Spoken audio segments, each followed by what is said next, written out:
किसान भाइयों नमस्कार, जय जोहार, राम राम।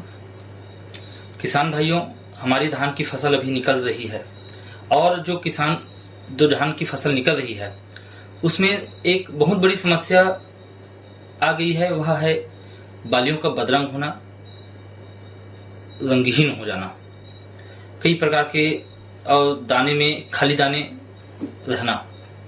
यह एक बहुत बड़ी समस्या हो गई है। जैसे कि आप वीडियो में देख पा रहे हैं, हमारे धान की जो बालियां हैं वह निकलने के साथ ही साथ बदरंग हो जा रही है, रंगीन हो जा रही है। किसान भाइयों, यह एक बहुत बड़ी गंभीर समस्या है, क्योंकि हम जब खेती करते हैं तो धान की फसल संभवतः 4-5 महीने की फसल है, जिसमें देखने में आता है कि हम बीज बोने से लेकर के फसल कटाई तक के कई प्रकार के दवाओं को उपयोग करते हैं और धान को ज़्यादा से ज़्यादा उत्पादन लेने के लिए हम प्रयास करते हैं। लेकिन हमारे लिए एक बहुत बड़ी समस्या और चुनौती बनकर आई है यह बालियों का बदरंग होना। इस विषय पर आप अगर नए हैं तो हमारे चैनल को सब्सक्राइब कीजिए, ज़्यादा से ज़्यादा किसानों तक शेयर कीजिए, फॉलो कीजिए, क्योंकि यह वीडियो बहुत ही महत्वपूर्ण है आपके लिए।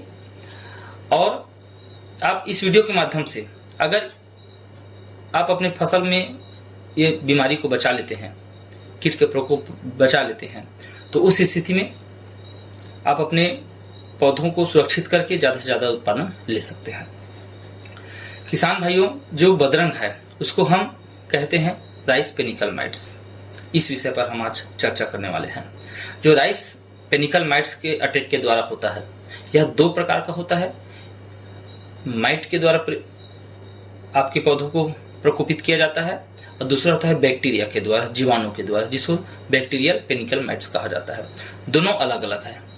माइट होता है वो एक सूक्ष्म मकड़ी होता है जो कि बालियां आपकी निकलने वाली रहती है और निकलने के साथ ही साथ वह अटैक कर लेती है आपके बालियों में और दानों को अपने दांत के द्वारा से उसके छेद कर देती है दानों को, जिससे के कारण से उसमें वो दूध नहीं भर पाती और खाली बदरंग दाने निकलती है। उसी प्रकार से जैसी ही बालियां निकलने लेती है उसी समय बैक्टीरिया का भी प्रकोप होता है, जिसके कारण से बैक्टीरिया के कारण से आपके दाने बदरंग हो जाती है और प्रकोपित होने के कारण से वह खाली रह जाती है और हमें उसको नुकसान उठाना पड़ सकता है। वर्तमान समय में 2-3 वर्षों में इस कीट के द्वारा, इस बैक्टीरिया के द्वारा, माइट के द्वारा बहुत ज़्यादा किसानों को नुकसान उठाना पड़ा है। इसको आप समय रहते नियंत्रण कर लेंगे तो ही आप अच्छे से उत्पादन प्राप्त कर सकते हैं अपने धान की फसल से।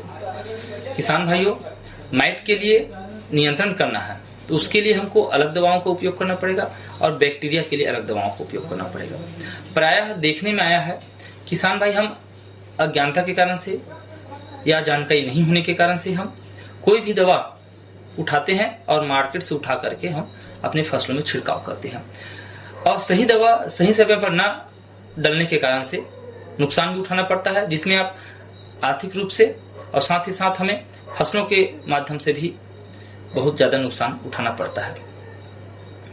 जो माइट होता है, आप जैसे कि वीडियो में देख पा रहे हैं, बालियां पूरी बदरंग हो जाती है और तत्काल तुरंत जब इसका प्रकोप किया जाता है, इस कीट के द्वारा प्रकोप होता है पौधों में, तो हमें तुरंत दिखाई नहीं देता, क्योंकि वह जैसे जैसे बालियां सूखने लगती है तब कम से कम 4-5 दिनों बाद वह हमें दिखाई देता है, तब तक वह देर हो जाती रहती है। किसान भाइयों, इस कीट माइट से या फिर बैक्टीरिया से हमें फसल को बचाना है तो अब तो बैक्टीरिया नाशक और माइट को खत्म करने वाले दवाओं को छिड़काव करना पड़ेगा। जो माइट होता है वह एक बारीक होता है जो हमें प्रायः नग्न आंखों से दिखाई भी नहीं देता और कभी कभी दिखाई भी देता है। हम सुबह सुबह देखें तो हमें नजर आ जाता है। इस कीट से, माइट से और बैक्टीरिया से हमें पौधों को बचाने के लिए वीडियो में दिखाई जा रही दवाओं को आपको उपयोग करना है। माइट के लिए अलग दवा है और बैक्टीरियल के लिए अलग दवा है। प्रायः देखने में आया है कि बाजार में माइट नियंत्रण के लिए कई प्रकार की दवाओं उपलब्ध हो चुकी है, जिसका व्यापारिक नाम और बाजार में बिकने वाले नाम दोनों आपको वीडियो में देख सकते हैं। उसी प्रकार से बैक्टीरिया के लिए भी आप उसके नियंत्रण करने के लिए व्यापारिक नाम और बाजार में बिकने वाले नाम आप देख सकते हैं, जो स्क्रीन पर आपको दिखाई दे रही है। इस दोनों दवाओं को आपको मिक्स करके आप छिड़काव कर सकते हैं। प्रायः देखने में आया है कॉपर ऑक्सीक्लोराइड जो दवा है बैक्टीरिया के लिए नियंत्रण करने के लिए, बैक्टीरियल पेनिकल माइट्स के नियंत्रण करने के लिए, उसके साथ सभी प्रकार के माइट जो मकड़ी है उसको दवाओं को मिला सकते हैं।